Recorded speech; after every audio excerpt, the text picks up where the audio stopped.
ce salatul fati tafi salatul ibrahimiya, na faɗa kuma wallahi tafi har gurin Allah har gurin manzon Allah wallahi.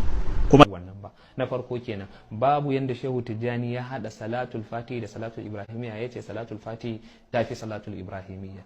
Kuma a fahimta na da kuma wasu abubuwan da na karanta, wannan ba a samu ma malamin da ya ɗauko wata salati ya haɗa ta da salatul ibrahimiya ya yi muƙaranan su ba, sabila da ita salatul ibrahimiya ta fito ne daga bakin manzan Allah, shi kuma abin da ya fito daga bakin manzan Allah na daban ne, ba a ɗauko shi a gwama shi. Na farko kenan.